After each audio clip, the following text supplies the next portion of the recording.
जय हिंद all my dear students. आपका इस प्लेटफॉर्म पे स्वागत है और मैं आशा करता हूं कि आप बहुत ही अच्छे से और दिल से तैयारी कर रहे होंगे। जिस घड़ी का हर एक एस्पिरेंट को इंतजार था कि एनडीए का नोटिफिकेशन कब आएगा, तो बेसिकली एनडीए का नोटिफिकेशन आ चुका है और ये कहीं ना कहीं हमें ये दिखा रहा है कि अब तैयारी को और जोर शोर से बढ़ा देना चाहिए। फर्स्ट ऑफ ऑल आपको मैं बताना चाहूंगा कि ये जो एनडीए है ये एनडीए 2025 है। कौन सा एनडीए है ये? एनडीए 2025 है। तो बेसिकली यहाँ आपको डेट बता देता हूं मैं। डेट अप्लाई करने की तारीख 11 तारीख है और लास्ट डेट है 31। तो मान के चलिए 20 डेज का टाइम है आपके पास और ढंग से फॉर्म फिल करिएगा, नहीं तो रिजेक्ट हो जाएगा। ठीक है। फॉर्म कहाँ फिल करना है? upsc.gov.in पे। अगर उसके बाद भी आपको कोई परेशानी है तो ये मेरा व्हाट्सएप नंबर है जो नीचे स्क्रॉल भी कर रहा है। वहां आप क्या कर सकते हो, मुझे मैसेज कर सकते हो कि सर ये प्रॉब्लम है, हम फॉर्म फिल नहीं कर पा रहे, पेमेंट का इशू आ रहा है। तो कोई भी दिक्कत होगी तो मैं आपका रिजॉल्व कर दूंगा। ठीक है। दूसरी चीज है, ये नोटिफिकेशन को डिटेल पढ़ना आवश्यक है। देखिए, सिर्फ ऊपर से देख लेना कि यूपीएससी का एनडीए का फॉर्म छूट चुका है या सीडीएस का छूट चुका, नहीं। सीडीएस के लिए भी मैं अलग से क्राइटेरिया बताऊंगा, कितनी वैकेंसी आई है, क्या आई है। और दूसरी चीज, आपको तैयारी में अब जुट जाना चाहिए। आप मान के चलिए दिसंबर गया, जनवरी, फरवरी और मार्च, ये 3 ही महीना है, क्योंकि 13 अप्रैल को तो एग्जाम है। क्या है? 13 अप्रैल को एग्जाम है। तो 3 महीना मतलब 90 डेज आपके पास है और आपको तैयारी में जुड़ जाना चाहिए। प्लस ट्वेल्थ बोर्ड भी आपका होगा। ठीक है। ट्वेल्थ बोर्ड भी आपका फरवरी मिड से लेके मार्च मिड तक चलेगा, मतलब 1 महीना वो भी चलना है। तो आपको हर तरीके से तैयार होना है। ठीक है। बोर्ड में भी 60% प्लस लेके आना है आपको, ये भी याद रखना है। इंग्लिश में 50% अबव, फिजिक्स केमिस्ट्री और मैथ्स में 60% अबव, ये आपको लाना ही लाना है। ठीक है। आई होप सो आपको चीजें क्लियर हो रही होगी, समझ में आ रही होगी कि यूपीएससी ने ये फॉर्म जो निकाला है, अब इसमें तैयारी हमको कैसे करनी है। और मुझसे जुड़ना है तो बेसिकली आप नीचे स्क्रॉल कर रहे हैं नंबर, उस पर आप क्या कर सकते, मैसेज कर सकते। पूरी डिटेल्स अच्छे से दूंगा मैं आपको। चलो एक एक करके आगे बढ़ते हैं। अप्लाई का करना है upsc.gov.in पे करना है। ठीक है। और ये मात्र ऑनलाइन रजिस्ट्रेशन होगा मॉडिफिकेशन के लिए। अगर आप में कुछ मॉडिफिकेशन करना है फॉर्म का, तो 7 तारीख को ये मॉडिफिकेशन खुलेगा, बट उसकी आपको आवश्यकता पड़नी ही नहीं चाहिए। ठीक है। चलो अभी देखते हैं फॉर्म फिल की लास्ट डेट कब है। 31 तारीख, 31/12/2024 और 6 बजे तक शाम को आपको फॉर्म फिल कर देना है। ठीक है। दूसरी चीज है कि ऑनलाइन क्वेश्चन पेपर वगैरह आप अगर कुछ देखना चाहते हैं, कुछ गलतियां नहीं होनी चाहिए, नेगेटिव मार्किंग रहता है यहाँ। ठीक है ना, वो सब हम लोग चीजें देखेंगे। और यहाँ आप इस टेलीफोन नंबर पे आप क्या कर सकते हैं, कॉल कर सकते हैं अगर कोई भी दिक्कत हो तो। ठीक है। नहीं तो मैं बात करके उस चीज का समाधान निकालूंगा। चलो दूसरी चीज है कि 10 दिन से ज्यादा पुरानी आपकी फोटो नहीं होनी चाहिए जब आप फोटो अपलोड करते हैं तो। ठीक है ना। तो वो नीचे डेट मेंशन करना होता है और 3/4 आपका फेस अच्छे से दिखना चाहिए। देखो यूपीएससी ये हर साल प्रॉब्लम फेस कर रहा है। बच्चे क्या कर रहे हैं, ढंग से फोटो अपलोड नहीं कर रहे हैं और क्या हो रहा है, दिक्कत हो रहा है। मैं आपको उस चीज के बारे में भी अवेयर करूंगा। देखिए यूपीएससी ने हर एक चीज के बारे में अच्छे से डिटेल दी है। ठीक है ना। तो आपको, और एक चीज और, लास्ट 30 मिनट पहले आपको एग्जाम पे पहुंचना है। एग्जाम सेंटर पे आप देखिए, आपका पेपर फर्स्ट 10 बजे से चालू होता है। ठीक है ना। 13 अप्रैल 2025 को सुबह 10 बजे पेपर चालू होगा, तो आपको 9:30 बजे तक हॉल के अंदर होना चाहिए। कुछ कुछ ऐसे गधे बच्चे मैंने देखे सीडीएस की तैयारी कर रहे, निहायती अनपढ़ बच्चे बोलूंगा मैं उन लोगों को। वो लोग इतने गंदे आर्ग्यूमेंट देते हैं, डिसिप्लिन नहीं है लाइफ में और उनको ऑफिसर बनना है। क्या करते हैं ये बच्चे, आएंगे कितने बजे, 10 बजे एग्जाम है और 9 बजे एग्जाम होता है सीडीएस का पहला वाला, जो कि इंग्लिश होता है। ये लोग 9 बजे एग्जाम रहता है और ये लोग एंट्री मारते 8:50 को। इनके घर का रेगुलेशन है क्या? तो यूपीएससी साफ साफ लिख रहा है 30 मिनट पहले एंट्री मारो, क्योंकि वो फॉर्म फिल करना होता है अंदर, आपको अटेंडेंस शीट दी जाती है। तो ये सब चीजें को टाइम लगता है, फिर अटेंडेंस शीट गलत भर के आ जाओगे, पूरा साल बर्बाद हो जाएगा। तो ढंग से अपने आप को समझ के ये फॉर्म फिल करना होता है।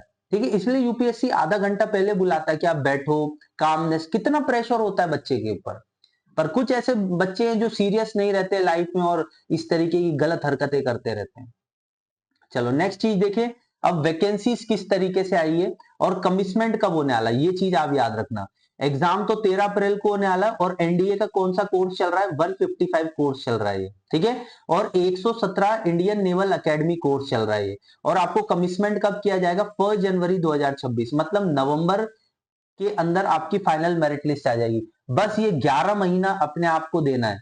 एग्जाम के बाद तो बेसिकली कितना टाइम रह जाता है, 10 महीने के अंदर अंदर का टाइम रह जाता है, 10th मंथ का टाइम रह जाता है। तो अगर आप एनडीए के 155वें कोर्स में जाना चाहते हैं और नेवल एकेडमी के 117वें कोर्स में जाना चाहते हैं तो नवंबर एंड तक आपकी फाइनल मेरिट लिस्ट आ जाएगी और जनवरी 1 से आपका कोर्स चालू हो जाएगा। ठीक है, चलो अब वैकेंसीज देख लेते हैं। बहुत अच्छी वैकेंसीज है, 406 वैकेंसीज है, मतलब रिटर्न क्वालिफाई करने वालों की तादाद अप्रोक्सीमेटली 8000 होगी। मतलब मान के चलिए, सॉरी, ज्यादा से ज्यादा बच्चे रिटर्न क्वालिफाई करेंगे, मतलब 8000 के लमसम बच्चे क्वालिफाई करेंगे, जिसमें 208 कैंडिडेट आर्मी के लिए हैं, जिसमें 8 फीमेल कैडर है। नेवी के लिए 42 वैकेंसी आई है, जिसमें 6 फीमेल कैडर है। एयर फोर्स में फ्लाइंग में 92 है और जिसमें 2 फीमेल है। ग्राउंड ड्यूटी 18 है, जिसमें 2 फीमेल है, और ग्राउंड ड्यूटी नॉन टेक्निकल 10 है और उसमें 2 फीमेल है। तो फीमेल की कितनी हुई, कुल मिला के 6 वैकेंसीज आपको देखने को मिलेगी, 6 इसमें और 10 इसमें, मतलब कुल मिला के कितना हो गया, ये 22 वैकेंसीज फीमेल के लिए रिजर्व है। ठीक है, और यहाँ आप 5 वैकेंसीज और देख सकते हो नेवल एकेडमी, तो कुल मिला के 27 वैकेंसी हो गई है। ठीक है, तो 406 में से आपको देखने को मिलेगा बेसिकली 27 वैकेंसीज फीमेल के लिए रिजर्व है। तो फीमेल्स आप थोड़ा सा और जागृत हो जाइए, आपके लिए मौका अच्छा है। 27 वैकेंसीज कम नहीं होती है, बट ठीक है, आपको उस पर फाइट करनी पड़ेगी। 406 वैकेंसीज है तो बड़ा आंकड़ा है। मेल कैंडर आप लोगों को क्या हो जाना है, एकदम तैयार हो जाना है। ये नोटिफिकेशन नहीं है, ये आपके लिए एक आगाज है कि आपको अब सफलता के मार्ग पे आगे बढ़ना है। आई होप सो यहां तक चीजें क्लियर हो गई होगी। चलो आगे देखिए, अब हम लोग सेंटर्स वगैरह देख सकते हैं, तो आप ये सेंटर देख लीजिए आपके हिसाब से जैसा आप कंफर्टेबल हो। तो बेसिकली पुणे वाले, तो पुणे दिया हुआ है सेंटर है, हाँ पुणे सेंटर रहेगा ही, क्योंकि यूपीएससी अब पुणे भी सेंटर देने लगा है, पहले नहीं होता था। तो यहाँ कहाँ है, पणजी, नवी मुंबई, ये सब आ तो रहा है। भोपाल वगैरह भी सेंटर है, दिल्ली, फरीदाबाद, गया, गौतम बुद्ध, कोहिमा, जयपुर, जोधपुर, कारगिल, लेह। पुणे दिख नहीं रहा है, अरे पुणे है ना, हाँ ये रहा पुणे। चलो आई होप सो पुणे, ये कोविड के बाद से पुणे सेंटर देने लगे, नहीं तो पहले पुणे सेंटर नहीं होता था। ठीक है, इलाहाबाद को जिसको प्रयागराज भी बोला जाता है, इस बार कुंभ का मेला भी आयोजित हो रहा है प्रयागराज में, तो तैयारी में जुड़ जाइए। ठीक है, तो पुणे भी सेंटर आपको मिल जाएगा। दूसरी चीज है, कौन कौन एलिजिबल है वो भी हम लोग देखेंगे। एज क्राइटेरिया सबसे इंपॉर्टेंट है, मैं फिर बोल रहा हूं, यहाँ एज क्राइटेरिया बहुत ज्यादा मैटर करता है। सबसे पहला, कोई भी मेल और फीमेल अनमेरिड होना चाहिए, शादीशुदा नहीं होना चाहिए, हमारे यहाँ बाल विवाह की प्रथा अभी भी है। दूसरी चीज, 2 जुलाई 2006 से लेके 1 जुलाई 2009 के बीच में कोई बच्चा है वो ही अप्लाई कर सकता है। 2 जुलाई 2006 से लेके 1 जुलाई 2009 के बीच में ही कैंडिडेट अप्लाई कर सकता है। ये मैंने साक्षात देखा हुआ है कि बच्चा इसके बीच का ना हो तो वो अप्लाई नहीं कर पाता है। ठीक है, तो बेसिकली ये चीज भी आपको देखना है, एज क्राइटेरिया वाला सिस्टम, ढंग से फॉर्म फिल करना है। आगे जो जो चीजें, हाँ चलो अभी मैं आपको बताता हूं कि एयर विंग में या आर्मी विंग में क्या क्वालिफिकेशन मांगी जाती है। तो आर्मी विंग में सिर्फ 12th पास होना चाहिए, कोई भी व्यक्ति आर्ट्स से भी हो तो भी कोई दिक्कत वाली बात नहीं है, वो क्या कर सकता है, आर्मी विंग के लिए अप्लाई कर सकता है। बट एयरफोर्स और नेवी विंग या नेवल एकेडमी के लिए 10+2 फिजिक्स, केमिस्ट्री और मैथमेटिक्स होना चाहिए, जब जाके वो अप्लाई कर सकता है। तो चीजें क्लियर हुई एकदम। बेसिकली आपका 12th पास तो होना चाहिए, किसमें, आर्मी में, वो आर्ट्स से भी चलेगा कॉमर्स से भी चलेगा। बट एयरफोर्स या नेवी विंग में आपको जाना है या नेवल एकेडमी में जाना है तो फिजिक्स, केमिस्ट्री और मैथमेटिक्स की आवश्यकता है। ट्वेल्थ पास या ट्वेल्थ अपेयरिंग वाले इसको अप्लाई कर सकते हैं, ठीक है ना। आई होप सो यहां तक चीजें क्लियर हो गई है। उसके बाद एसएसबीज वगैरह आपका होता है, उसके बाद देखो एक चीज और है, 11th क्लास का बच्चा अप्लीकेबल नहीं है, नॉट एलिजिबल, साफ साफ लिखा हुआ है, तो गड़बड़ी नहीं करना होता। 11वीं क्लास का बच्चा नहीं अप्लाई कर सकता है, यहां ट्वेल्थ अपेयरिंग या ट्वेल्थ पास कैंडिडेट ही अप्लाई करे, कृपया करके ऐसे झूठा फॉर्म ना भरे, ठीक है, तैयारी करे अच्छे से। दूसरा, those candidate who failed CPSS and PABT earlier are not eligible for a ground duty branch if they are willingness for online application। अगर कोई बच्चा CPSS और PABT, अगर ये एयरफोर्स का टेस्ट अगर आप फेल कर चुके हैं तो एयरफोर्स ग्राउंड ड्यूटी ब्रांच में आप एप्लीकेबल नहीं हो, ठीक है। फीस के बारे में बता देता हूं, 100 रुपए फीस होती है, पर एससी एसटी और फीमेल कैडर को फीस नहीं होती है, ये आपको याद रखना है।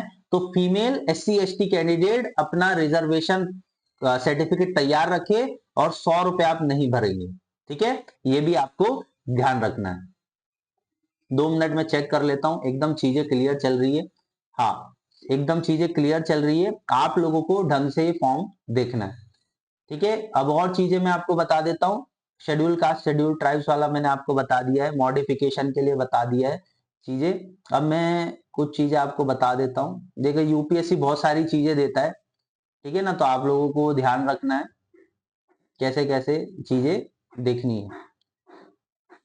एसएसबी वगैरह का जो भी होगा, मैं आप कुछ भी डाउट रहेगा आप मुझे मैसेज कर देना, बेसिकली मैं आपका वो डाउट सॉल्व कर दूंगा। मैं आपको एग्जाम पैटर्न्स वगैरह बता देता हूँ, 2 मिनट, हाँ ये रहा एग्जाम पैटर्न। तो एग्जाम पैटर्न बेसिकली मैथ्स होता है, जिसे कोड नंबर 1 बोला जाता है, ये आपको पेपर में फिल करना होता है, 2.5 घंटे का पेपर होता है और 300 मार्क्स के लिए होता है। मतलब एक क्वेश्चन बेसिकली कितने मार्क्स का होगा, 2.5 नंबर का होगा, कितने नंबर का होगा, 2.5 नंबर का होता है, और गुना कर लो 120 क्वेश्चन, कितने क्वेश्चन होते हैं, 120 क्वेश्चन, ठीक है। तो ये हो गया 300 मार्क्स। और जनरल एबिलिटी जिसे गैड बोला जाता है, गैड 2.5 घंटे का पेपर होता है और 600 मार्क्स के लिए होता है, जिसमें कुल मिला के 150 क्वेश्चन होंगे और गुने में 4, एक क्वेश्चन 4 नंबर का, तो ये 600 नंबर, तो कुल मिला के कितना हो गया, 900 नंबर।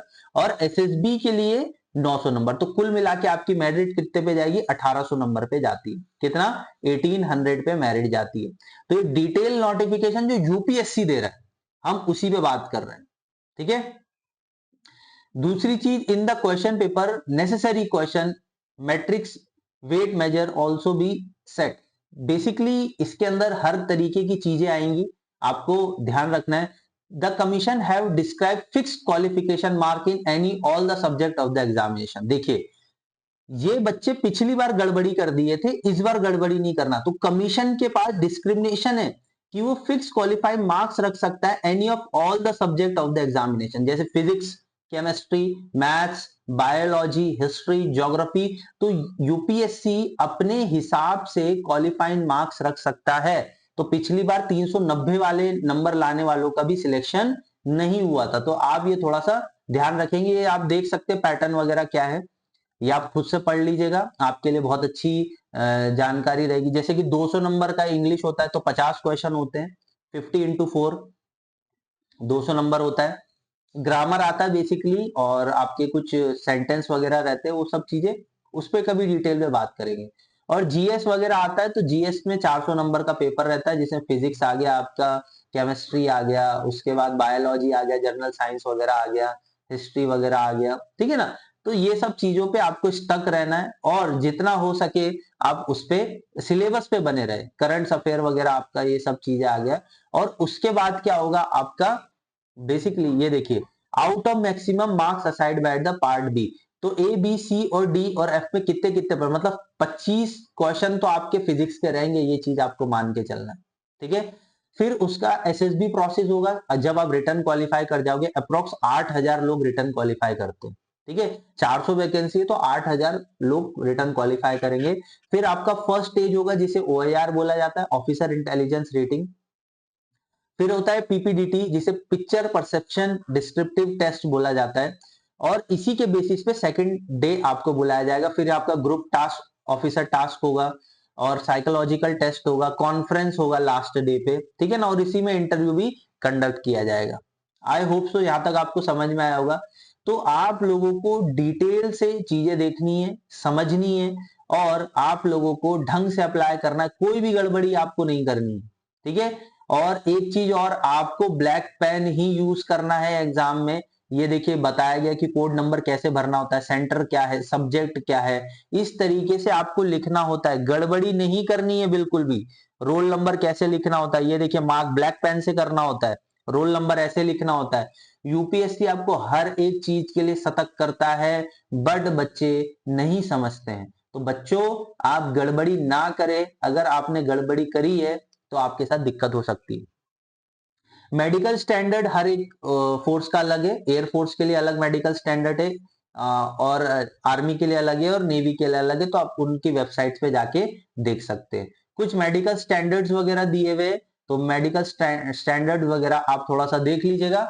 और मुझे ऐसा लगता है कि आपको जो जानकारी मैंने दी है वो आपको बेस्ट एंड व्यू रही है मेरी तरफ से। बेसिकली 100 पेज का ये आता है, तो 100 पेज हमारे लिए देखना अनिवार्य नहीं है। तो मैं यही बोलूंगा कि अगर आपको अभी भी कोई डाउट है तो नीचे व्हाट्सएप नंबर डिस्प्ले हो रहा है, तो प्लीज आप वहां जाके मुझे मैसेज कर दे, और कोई भी जानकारी की आवश्यकता हो तो आप मुझे मैसेज कर सकते हैं। तो थैंक यू ऑल, जय हिंद, और तैयारी करते रहिए, एग्जाम अब नजदीक है।